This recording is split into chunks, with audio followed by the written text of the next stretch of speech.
Minutes, mais là, on va s'adapter, on va dire en 120 secondes. Et pour commencer, nous allons commencer avec Anne Bruniera pour Renaissance.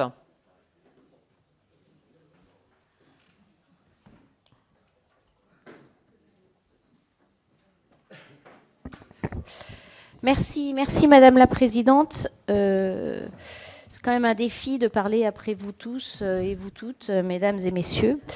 Merci Monsieur le Président, Directeur Général du CNRS pour vos propos introductifs. Merci mesdames et messieurs pour ces présentations rapides mais riches qui nous laissent, il faut le dire, assez songeurs, mais aussi avides de connaissances. Tout d'abord, au nom du groupe Renaissance, je tiens à vous remercier et à travers vous remercier et encourager toutes les chercheuses et tous les chercheurs du CNRS qui participent à la recherche française et à son rayonnement.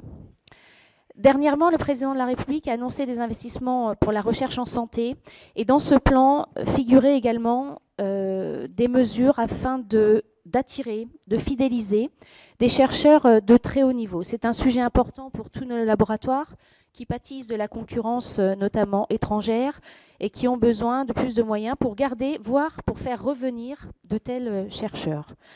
Ma première question est la suivante. Pouvez-vous nous dire un peu plus précisément ce qu'il en est de l'attractivité et de la concurrence que subit le CNRS? Nos laboratoires peinent également à conserver leurs jeunes chercheurs. La LPR a créé des nouveaux outils pour remédier à cette problématique.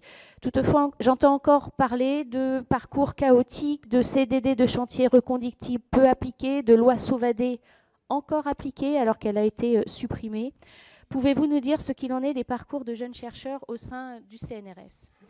Autre sujet, autre question, pouvez-vous nous éclairer sur vos relations avec les autres organismes de recherche français?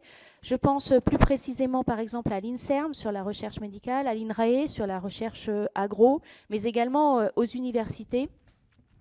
Et je suis intéressée aussi, suite à vos propos, sur l'application de vos recherches. Je pense à la santé mentale. Je suis vice-présidente du groupe d'études sur la santé mentale. Et le sujet de l'application des résultats des recherches dans les soins et dans la prise en charge est importante. Dernier point, et je pense que mon collègue Philippe Berthat en parlera aussi, le sujet de la culture scientifique. Notre commission est traditionnellement attachée à ce sujet. La crise du Covid a montré à quel point nous avons besoin de la développer. Pouvez-vous nous donner quelques exemples de votre action en la matière? Comment accroître la culture scientifique au sein de notre société, et ce, dès le plus jeune âge? Et surtout, je pense un point très important, comment développer la culture scientifique au sein du monde politique afin d'éclairer nos décisions?